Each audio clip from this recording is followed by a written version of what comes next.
నమస్కారం. Welcome to my channel. ఈ వీడియోలో ఏపీ ప్రభుత్వ ఉద్యోగులకు మరియు పెన్షనర్లకు సూపర్ గుడ్ న్యూస్ అండి. ఇక నుంచి వీరికి మాత్రం నో టాక్స్ అన్నమాట. సో, మరి ఆ వివరాలేంటో పూర్తిగా వీడియోలో తెలుసుకుందాము. వీడియోని ఎక్కడే గాని స్కిప్ చేయకుండా చివరి దాకా చూడండి. అప్పుడే ఇన్ఫర్మేషన్ పూర్తిగా అర్థమవుతుంది. వీడియో చూస్తున్న ప్రతి ఒక్కరు వీడియోకి లైక్ చేయండి ఫ్రెండ్స్.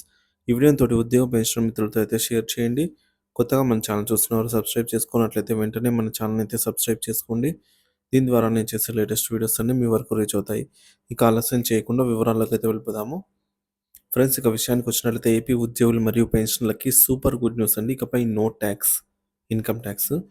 సో, ఆంధ్రప్రదేశ్ రాష్ట్ర ప్రభుత్వ ఉద్యోగులు మరియు పెన్షనర్లకు కేంద్ర ప్రభుత్వం సూపర్ గుడ్ న్యూస్ అయితే చెప్పింది. ఇకపై వార్షిక ఆదాయం 12.75 లక్షలు అంటే 12,75,000 వరకు ఉన్నవారు ఇన్‌కమ్ టాక్స్ చెల్లించవలసిన అవసరం లేదు. ఇది మనందరికీ తెలిసిందే.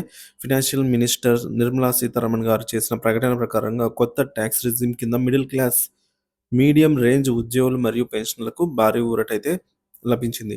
కొత్త టాక్స్ స్లాబ్ 2024, 25 సమగ్ర వివరాలు ఒకసారి చూసుకున్నట్లయితే 0 నుంచి 4,00,000 వరకు ఎటువంటి ట్యాక్స్ ఉండదు. 4,00,000 నుంచి 8,00,000 వరకు 5% ట్యాక్స్. 8-12,00,000 వరకు 10% ట్యాక్స్. అలాగే 12-16,00,000 వరకు 15% ట్యాక్స్. 16-20,00,000 వరకు 20% ట్యాక్స్. 20-24,00,000 వరకు 25% ట్యాక్స్. 24,00,000 పైగా ఎంత ఉన్నా కూడా 30% ట్యాక్స్ అయితే పడుతుంది. ఇందులో మనకు రీబేట్ లభిస్తుందన్నమాట. కాబట్టి మొదటి 12,00,000 వరకు అయితే యాన్యువల్ ఇన్‌కమ్‌గా ఉన్నవారికి రీబేట్ కింద ట్యాక్స్ అయితే ఉండదు. ఇంతకుముందు ట్యాక్స్ మినహాయింపు అనేది 7.75 లక్షలు అంటే 7,75,000 వరకు మాత్రమే ఉండేది. ఇప్పుడు దాన్ని మరొక 5,00,000 పెంపుతో ఈ మేరకు 12,75,000 రూపాయల వరకు నో ట్యాక్స్‌గా అయితే పరిగణించారు. ఈ మార్పు కొత్త ట్యాక్స్ రెజిమ్ అంటే న్యూ ట్యాక్స్ రెజిమ్‌లో ఉన్న ఉద్యోగ పెన్షన్‌లకు మాత్రమే వర్తిస్తుంది. ఉద్యోగులకు ఎలా లాభం అంటే ఒక ఉదాహరణతో అయితే తెలుసుకుందాం ఇప్పుడు వివరంగా. సాధారణంగా ఒక ఉద్యోగి వార్షిక ఆదాయం 12,00,000 ఉంటే అతను ఎంత ట్యాక్స్ చెల్లించాలి?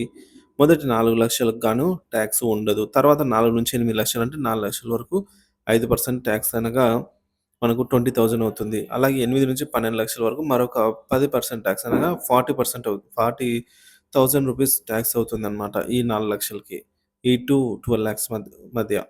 ఇక మొత్తం ట్యాక్స్ అనేది 20+40 60,000 అనేది ట్యాక్స్ అవుతుంది. కానీ స్టాండర్డ్ డిడక్షన్ 75,000 ఉంది కాబట్టి టాక్సబుల్ ఆదాయం తగ్గి 11.25 లక్షలు అవుతుంది.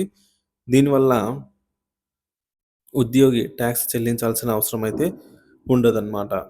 కాబట్టి 12.75 లక్షల వరకు ఇన్‌కమ్ ట్యాక్స్ ఉండదు. కొత్త మార్పులు ఉద్యోగులకు మేలు.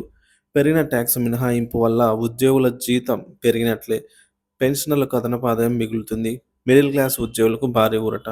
పాత రెజిమ్ కంటే కొత్త ట్యాక్స్ రెజిమ్ మరింత ప్రయోజనకరంగా ఉంటుంది. ఇకపై ఉద్యోగ పెన్షనర్లకు ట్యాక్స్ చెల్లించాలా? లేక నో ట్యాక్సా? అంటే మీ వార్షిక ఆదాయం 12,75,000 లోపే ఉంటే టెన్షన్ అక్కర్లేదు. ట్యాక్స్ అనేది పడదు. కాకపోతే ఐటీ రిటర్న్స్ దాఖలు చేయాల్సి అయితే ఉంటుందండి. ఇంకా ఎక్కువ ఆదాయం ఉన్నవారు కొత్త స్లాబ్ ప్రకారంగా పన్ను చెల్లించొచ్చు. లేదంటే పాత పద్ధతిలో కూడా చెల్లించొచ్చనమాట.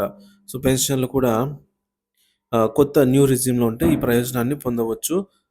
సో, 12,00,000 కంటే ఎక్కువ వచ్చేవారు, ఇంకా ఎక్కువ వచ్చేవారు కూడా మీరు ఏ ట్యాక్స్ రెజిమ్‌లో ఎక్కువ మీకు ప్రయోజనాలు ఉంటాయో అది మీరు ఎంచుకోవచ్చు.